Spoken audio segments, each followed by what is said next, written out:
14 March 2026 నాటికి తెలంగాణలో రైతుల పరిస్థితి ఎలా ఉంది? ఇక్కడ టైం అయితే అర్ధరాత్రి 12:50 అంటే 12:30కి మాకు బావి మోటార్ కరెంట్ వస్తా ఉంది. కొన్నిసార్లు 10కి వస్తుంది కొందరికి, కొన్నిసార్లు 12కి వస్తుంది, కొన్నిసార్లు 2కి వస్తుంది. కొన్నిసార్లు రాత్రంతా ఉండకపోవచ్చు. అండ్ మేము ఏం చేయాలంటే పొద్దున కరెంట్ 10 సార్లు వచ్చిపోవడము, కరెంట్ ఫ్లక్చుయేషన్ అవ్వడము, డిమ్ కరెంట్ రావడము ఇవన్నీ జరగడం వల్ల పొద్దున వచ్చి మోటార్ వేసినా కానీ పనిచేస్తలేదు అండ్ మోటార్ కాలిపోతా ఉంది. మా కాలు కాలిపోయింది.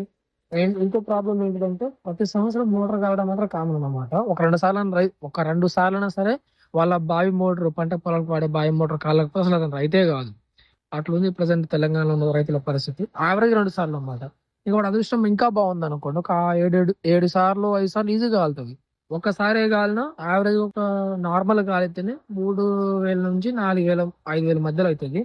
గట్టిగా వాళ్ళ అదృష్టం ఇంకా బాగుంది కాలింది అనుకోండి 8,000 అవుతుంది అనమాట.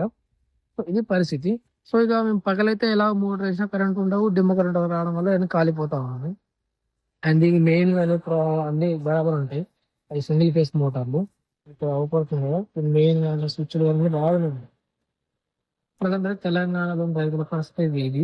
అండ్ నైట్ కూడా కొన్నిసార్లు మన దరిద్రం బాగాలేక మనకు అదృష్టం బాగుంది అనుకోండి, అప్పుడు కూడా డిమ్ము కరెంట్ రావచ్చు, అలా కూడా మోటార్ కాలిపోవచ్చు. కాకపోతే ఏంటిదంటే నైట్ పూట వాతావరణం ఎంతో కొంత వాతావరణం చల్లగా ఉంటుంది కాబట్టి ఒకవేళ డిమ్ము కరెంట్ వచ్చినా ఫ్లక్చువేషన్ అయినా కానీ ఇటువటుగా ఎక్కువ లోడ్ పడకుండా కూలింగ్ వల్ల మోటార్ హీట్ తొందరగా కాకుండా కొంచెం ప్రాపర్ నడుస్తుందని చిన్న నమ్మకం.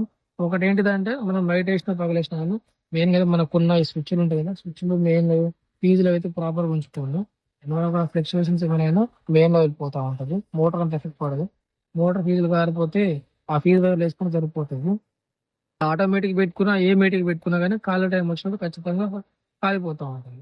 ఇక ఒకప్పుడు ఎవరో రాజకీయ నాయకులు అన్నారు తెలంగాణలో కరెంటు సరిగా లేవంటే వచ్చి తీగల మీద వచ్చి చూడండి చిన్నపిల్లలు ఉయ్యాల కట్టి లేకుంటే బట్టలు ఆరబెట్టుకుంటా ఉన్నారు ఆడవాళ్ళని చెప్పేసి ఎవరో నేను ఒకసారి విన్నాను తెలంగాణలో. సేమ్ పరిస్థితి ఇప్పుడైతే నిజంగా వచ్చి బట్టలు ఆరబెట్టుకొని లేకపోతే చిన్నపిల్లల్ని అది ఉయ్యాల ఊపవచ్చు అనమాట. కరెంట్ గురించి చెప్పాలంటే క్వాలిటీ అలా ఉంది తెలంగాణ పరిస్థితి. కాబట్టి మేము ఖచ్చితంగా రాత్రి రావాలి, పొద్దున రావాలి. అండ్ ఇక మనకి కొంచెం నిద్ర పట్టట్లే అనుకున్నప్పుడు ఇక మోటార్ దగ్గర కూర్చోవాలి నైట్ అంతా. అదే కొంచెం కరెంట్ డిమ్ వచ్చినప్పుడు అమ్మంటే మోటార్ ఆఫ్ చేసుకునే విధంగా ఉండాలి పరిస్థితి. ఇప్పుడు అయితే ఉంది ఇవన్నీ పంటలు లాభ సంకనాకినాయి కాబట్టి మొక్కజొన్నకి ఉండే చాకరీ, మొక్కజొన్న కూడా చాకరీ లేదనుకుంటారు. అది మనకి ఇలా అదృష్టం బాగున్నప్పుడు అయితే ఇలా రైతు అంతా కూర్చొని ఉండాల్సి వస్తుంది.